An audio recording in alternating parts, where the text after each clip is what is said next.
પ્રકરણ 2 પ્રાણીઓમાં પોષણ. તમે પ્રકરણ 1માં અભ્યાસ કરી ગયા કે પ્રકાશ સંશ્લેષણ દ્વારા વનસ્પતિ પોતાનો ખોરાક બનાવી શકે છે, પરંતુ પ્રાણીઓ બનાવી શકતા નથી. પ્રાણીઓ પોતાનો ખોરાક પ્રત્યક્ષ રીતે વનસ્પતિને ખાઈને અથવા પરોક્ષ રીતે જે પ્રાણીઓ વનસ્પતિને ખાય છે તેને ખાઈને મેળવે છે. કેટલાક પ્રાણીઓ વનસ્પતિ તથા પ્રાણીઓ એમ બંને ખાય છે. યાદ કરો કે મનુષ્ય સહિતના બધા જ સજીવોને વૃદ્ધિ, સમારકામ અને શરીરના કાર્યો માટે ખોરાકની જરૂરિયાત રહે છે. પ્રાણી પોષણમાં પોષક તત્વોની જરૂરિયાત, ખોરાક ગ્રહણ કરવાની પદ્ધતિ અને તેનો શરીરમાં વપરાશ વગેરેનો સમાવેશ થાય છે. કાર્બોદિત જેવા ઘટકો જટિલ હોય છે. આવા જટિલ ઘટકો તે જ સ્વરૂપે ઉપયોગમાં લઈ શકાતા નથી. તેથી તેનું સરળ સ્વરૂપમાં રૂપાંતરણ કરવું જરૂરી છે. જટિલ ઘટકોનું સરળ સ્વરૂપમાં રૂપાંતરણની પ્રક્રિયાને પાચન એટલે કે ડાયજેશન કહે છે. ખોરાક મેળવવાની જુદી જુદી પદ્ધતિઓ. Different ways of taking food. જુદા જુદા પ્રાણીઓમાં ખોરાક ગ્રહણ કરવાની રીતો જુદી જુદી હોય છે. મધમાખી અને હમિંગબર્ડ વનસ્પતિમાંથી રસ ચૂસે છે. નાનું બાળક અને ઘણા પ્રાણીઓ તેમની માતાના દૂધ પર નભે છે. અજગર જેવા સાપ પ્રાણીઓને ગળી જાય છે. કેટલાક જલીય પ્રાણીઓ આસપાસ તરતા ખોરાકના સૂક્ષ્મ કણોને તરવી એટલે કે ગાળીને ખાઈ જાય છે. મનુષ્યમાં પાચન. Digestion in humans. આપણે ખોરાક મોં દ્વારા ગ્રહણ કરીએ છીએ. પાચન અને તેનો વપરાશ કરીએ છીએ. અપાચિત ખોરાક મળમાં રૂપાંતરિત થાય છે. તમે ક્યારેય વિચાર્યું છે કે ખોરાકનું આપણા શરીરમાં શું થાય છે? ખોરાક એક સળંગ માર્ગમાંથી પસાર થાય છે જે મુખગુહાથી શરૂ થાય છે અને મળદ્વારમાં અંત પામે છે. આ માર્ગને જુદા જુદા ભાગોમાં વિભાજિત કરવામાં આવે છે. 1. મુખગુહા. 2. અન્નનળી. 3. જઠર. 4. નાનું આંતરડું. 5.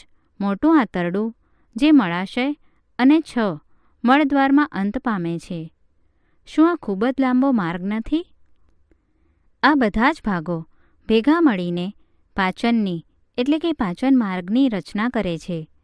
ખોરાક જુદા જુદા ભાગોમાંથી પસાર થાય છે ત્યારે તેનું પાચન થતું રહે છે. જઠર અને નાના આંતરડાની અંદરની દિવાલ અને વિવિધ ગ્રંથિઓ જેવી કે લાળ ગ્રંથિ, સલાઇવરી ગ્લેન્ડ, યકૃત, લીવર અને સ્વાદુપિંડ પેન્ક્રિયાસ વિવિધ પાચક રસોનો સ્ત્રાવ કરે છે. આ પાચક રસો જટિલ ઘટકોનું સરળ ઘટકોમાં રૂપાંતરણ કરે છે. પાચન માર્ગ અને પાચક ગ્રંથિઓ સાથે મળીને પાચન તંત્ર રચે છે. ચાલો હવે આપણે જોઈએ કે પાચન માર્ગના જુદા જુદા ભાગોમાં ખોરાકમાં શું ફેરફાર થાય છે. મુખ અને મુખગુહા. The mouth and buccal cavity. ખોરાક એ મોં દ્વારા ગ્રહણ થાય છે.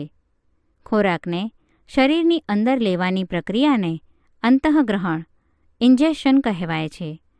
આપણે દાંત દ્વારા ખોરાક ચાવીએ છીએ અને તેને યાંત્રિક રીતે નાના ટુકડાઓમાં ફેરવીએ છીએ. દરેક દાંતના મૂળ એ પેઢામાં અલગ ખાડામાં હોય છે. આપણા દાંત દેખાવમાં જુદા જુદા હોય છે અને કાર્યો પણ જુદા જુદા કરે છે. તે મુજબ તેમને જુદા જુદા નામ અપાયેલ છે. પ્રવૃત્તિ 2. તમારા હાથ ધુઓ. અરીસામાં જોઈને તમારા દાંત ગણો. તમારા દાંતને અનુભવવા તર્જનીનો ઉપયોગ કરો. તમને કેટલા પ્રકારના દાંત જોવા મળે છે? સફરજન અથવા બ્રેડનો એક ટુકડો લો અને આરોગો. બચકું ભરવા, કાપવા માટે તમે કયા દાંતનો ઉપયોગ કરો છો? વેધવા એટલે કે ચીરવા અને ફાડવા માટે કયા દાંત ઉપયોગમાં લેશો? સાથે સાથે ચાવવા અને ભરડવા એટલે કે દળવા માટે કયા દાંત વાપરો છો તે પણ શોધો. આપણું મોં લાળ ગ્રંથિ ધરાવે છે જેમાંથી લાળ સ્ત્રવે છે. શું તમે ખોરાક પર લાળની અસર જાણો છો? ચાલો જાણીએ. પ્રવૃત્તિ 3. 2 કસનળી લો. તેને A અને B નોંધો. કસનળી Aમાં 1 ચમચી ઉકાળેલા ચોખા નાખો. ઉકાળેલા ચોખાને 3 થી 5 મિનિટ ચાવ્યા પછી કસનળી Bમાં નાખો. બંને કસનળીમાં 2 થી 3 ટીપા આયોડીન નાખો અને અવલોકન કરો. બંને કસનળીમાં રંગમાં ફેરફાર શા માટે જોવા મળે છે? લાળ એટલે કે સલાઈવા એ સ્ટાર્ચનું સરળ શર્કરામાં રૂપાંતરણ કરે છે. જીભ એ મુખગુહાના પાછળના તળિયે જોડાયેલ માંસલ અંગ છે. તે આગળના છેડે મુક્ત છે અને કોઈપણ દિશામાં હલનચલન કરી શકે છે. શું તમે જીભના કાર્યો જાણો છો? આપણે વાત કરવા માટે જીભનો ઉપયોગ કરીએ છીએ. તે ચાવતી વખતે ખોરાક સાથે લાળરસ ભેળવવા ઉપરાંત ખોરાકને ગળવાની ક્રિયામાં પણ મદદ કરે છે. જીભ દ્વારા આપણે સ્વાદની પરખ પણ કરીએ છીએ. તેની પર રસાંકુરો આવેલા છે, જેનાથી સ્વાદની પરખ થઈ શકે છે. આપણે નીચે મુજબની પ્રવૃત્તિ કરીને જુદા જુદા રસાંકુરોનું સ્થાન જાણી શકીએ છીએ. પ્રવૃત્તિ 4. 1. ખાંડનું દ્રાવણ, મીઠાનું દ્રાવણ, લીંબુનો રસ, કડવા લીમડા અથવા કારેલાનો રસ દરેકનું અલગ દ્રાવણ બનાવો. 2. તમારા કોઈ એક સહપાઠીને આંખે પટ્ટી બાંધો અને તેને અથવા તેણીને જીભ બહાર કાઢવા કહો અને જીભ સીધી અને પહોળી સ્થિતિમાં રહેવી જોઈએ. 3. એક શુદ્ધ દાંત ખોતરણી એટલે કે ટૂથપીક લો. એક પછી એક દ્રાવણના નમૂનાને જીભના ભાગ પર મૂકીને ચકાસો. 4. તમારા સહપાઠીને પૂછો કે જીભના કયા ભાગમાં ગળ્યા, ખારા, ખાટા અને કડવા ઘટકોનો સ્વાદ પારખી શકાય છે. 5. હવે તમારા અવલોકનો નોંધો અને નામ નિર્દેશન કરો. અન્નનળી, ધ ફૂડ પાઇપ, ઇસોફેગસ. ગળેલો ખોરાક અન્નનળીમાં થઈને આગળ વધે છે. અન્નનળી ગળામાં થઈને છાતીમાં પ્રવેશે છે. અન્નનળીની દિવાલના હલનચલનને કારણે ખોરાક આગળ વધે છે. હકીકતમાં આ હલનચલન સંપૂર્ણ પાચન માર્ગમાં જોવા મળે છે, જેથી ખોરાક નીચેની દિશામાં ધકેલાય છે. ક્યારેક જઠર દ્વારા ખોરાક સ્વીકારાતો નથી અને ઉલટી એટલે કે વોમિટ થઈ જાય છે. તમને ક્યારે કંઈક ખાધા પછી ઉલટી થઈ હોય તે યાદ કરો અને તેના માટેના કારણો વિચારો. જઠર, ધ સ્ટમક. જઠર એક જાડી દિવાલવાળી કોથળી છે. તેનો આકાર પહોળા જેવો છે. તે પાચન માર્ગનો સૌથી પહોળો ભાગ છે. તે એક છેડેથી અન્નનળી દ્વારા ખોરાક લે છે અને બીજા છેડે નાના આંતરડામાં ખુલે છે.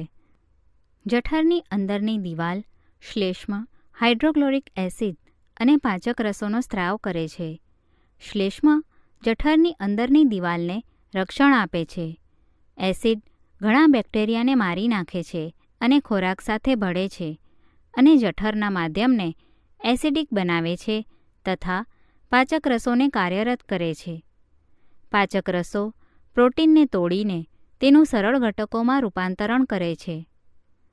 નાનું આંતરડું, ધ સ્મોલ ઇન્ટેસ્ટાઇન. નાનું આંતરડું એ અત્યંત ગૂંચળામય અને 7.5 મીટર લાંબુ છે. તે યકૃત અને સ્વાદુપિંડના સ્ત્રાવો મેળવે છે.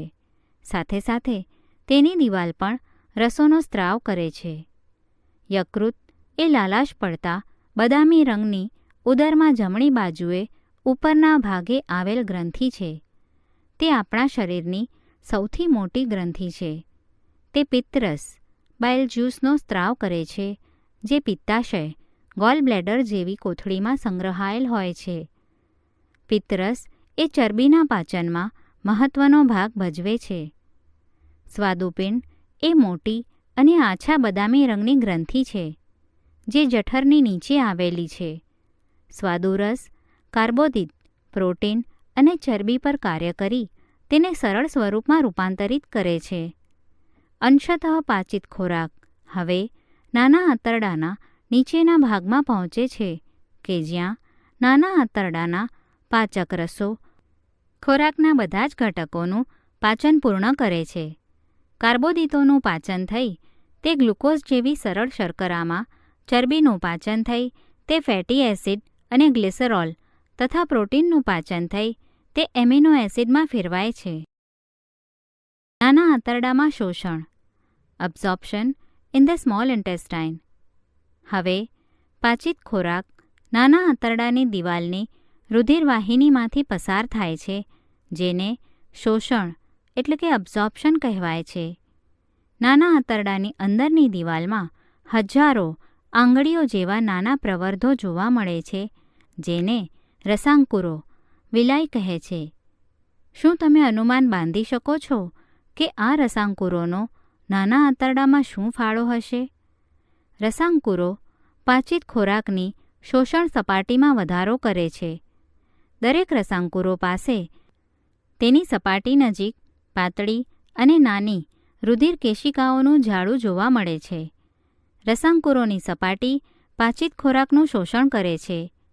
શોષાયેલ ખોરાક રુધિરવાહિનીઓ દ્વારા શરીરના વિવિધ અંગો સુધી પહોંચે છે, જ્યાં તે શરીર માટે જરૂરી પ્રોટીન જેવા જટિલ ઘટકોના બંધારણમાં વપરાય છે, જેને અભિશોષણ એસિમિલેશન કહે છે. કોષોમાં ગ્લુકોઝ ઓક્સિજન દ્વારા તૂટે છે અને કાર્બન ડાયોક્સાઇડ અને પાણી ઉત્પન્ન થાય છે અને શક્તિ છૂટી પડે છે. જે ખોરાક અપાચિત અને વણશોષાયેલ છે તે મોટા આંતરડામાં જાય છે. મોટું આંતરડું, લાર્જ ઇન્ટેસ્ટાઇન. મોટું આંતરડું એ નાના આંતરડા કરતાં પહોળું અને ટૂંકું હોય છે. તે આશરે 1.5 મીટર જેટલું લાંબુ હોય છે. તે અપાચિત ખોરાકમાંથી પાણી અને કેટલાક ક્ષારોનું શોષણ કરવાનું કાર્ય કરે છે. બાકી રહેલ કચરો એ મળાશયમાં જાય છે અને તેમાં અર્ધપાચિત મળ સ્વરૂપે રહે છે. આ મળદ્વાર દ્વારા સમયાંતરે નિકાલ પામે છે, જેને મળત્યાગ ઇજેશન કહે છે. ઘાસ ખાતા પ્રાણીઓમાં પાચન, digestion in grass eating animals. શું તમે ગાય, ભેંસ કે બીજા ઘાસ ખાનાર પ્રાણીઓને સતત ચાવતા જોયા છે, ત્યારે પણ જ્યારે તેઓ ખાતા ન હોય? હકીકતમાં તેઓ ખૂબ જ ઝડપથી ઘાસ ગળી જાય છે અને આમાશય એટલે કે રૂમેન નામના જઠરના અમુક ભાગમાં સંગ્રહે છે. અહીં ખોરાક અર્ધપાચિત હોય છે, જેને વાગોળ એટલે કે કડ જઠરમાંથી પાછો જતો ખોરાક કહે છે. પરંતુ પછી વાગોળ એટલે કે કડ નાના ગોળકોના સ્વરૂપમાં મોંમાં પાછો આવે છે અને પ્રાણીઓ તેને ચાવે છે. આ પ્રક્રિયાને વાગોળવું, ર્યુમિનેશન, અને આવા પ્રાણીઓને વાગોળનાર, ર્યુમિનન્ટ કહે છે. ઘાસ એ સેલ્યુલોઝથી ભરપૂર કાર્બોદિત છે. મનુષ્ય સહિતના ઘણા પ્રાણીઓ સેલ્યુલોઝનું પાચન કરી શકતા નથી. વાગોળનાર પ્રાણીઓ પાસે નાના અને મોટા આંતરડા વચ્ચે કોથળી જેવી રચના આવેલી છે, જેને અંધ્યાંત્ર કહે છે. અહીં સેલ્યુલોઝનું પાચન કેટલાક બેક્ટેરિયા દ્વારા થાય છે, જે મનુષ્યમાં આવેલા હોતા નથી. તમે ઘણા પ્રાણીઓ જે પાચનતંત્ર ધરાવે છે તેના વિશે અભ્યાસ કર્યો છે, પરંતુ ઘણા નાના સજીવો છે જે મુખ કે પાચનતંત્ર ધરાવતા નથી. તો પછી તે કેવી રીતે ખોરાક મેળવે છે અને પાચન કરે છે? હવે પછીના વિભાગમાં ખોરાક મેળવવા માટેની અન્ય રસપ્રદ પદ્ધતિનો અભ્યાસ કરીશું. અમીબામાં ખોરાક ગ્રહણ અને પાચન. Feeding and digestion in amoeba. Amoeba તળાવના પાણીમાં જોવા મળતું સૂક્ષ્મ જીવ છે. અમીબા કોષરસ સ્તર એક ગોળ ઘટ્ટ કોષ કેન્દ્ર અને કોષરસમાં ઘણી નાની ગોળકો જેવી રસધાનીઓ ધરાવે છે. અમીબા સતત તેનો આકાર અને સ્થાન બદલે છે. તે એક અથવા વધુ આંગળી જેવા પ્રવર્ધો બહાર કાઢે છે. તેને ખોટા પગ, સ્યુડોપોડિયા કહે છે, જે હલનચલન અને ખોરાક પકડવામાં મદદ કરે છે. અમીબા કેટલાક સૂક્ષ્મજીવોને આરોગે છે. જ્યારે તેને ખોરાકનો આભાસ થાય છે, તે તેના ખોટા પગને ખોરાકની ફરતે ફેલાવે છે અને ખોરાક ગળી જાય છે. આ ખોરાક અન્નધાનીમાં ફસાય છે. અન્નધાનીમાં પાચક રસો ઠલવાય છે, તે ખોરાક પર કાર્ય કરે છે અને તેને સરળ પદાર્થોમાં ફેરવે છે. ધીરે ધીરે પાચિત ખોરાક શોષણ પામે છે. શોષિત ખોરાક વૃદ્ધિ, શરીર ટકાવી રાખવા અને કોષોના બહુગુણન માટે વપરાય છે. અપાચિત વધેલ ખોરાક રસધાની દ્વારા શરીરમાંથી બહાર ફેંકાય છે. ખોરાક પાચનની પ્રક્રિયા અને શક્તિમુક્ત થવાની પ્રક્રિયા બધા પ્રાણીઓમાં મોટે ભાગે એક સરખી જોવા મળે છે. આ પછીના પ્રકરણમાં તમે નાના આંતરડામાં શોષાયેલ ખોરાકનું શરીરના વિવિધ ભાગો તરફના વહન વિશે અભ્યાસ કરશો.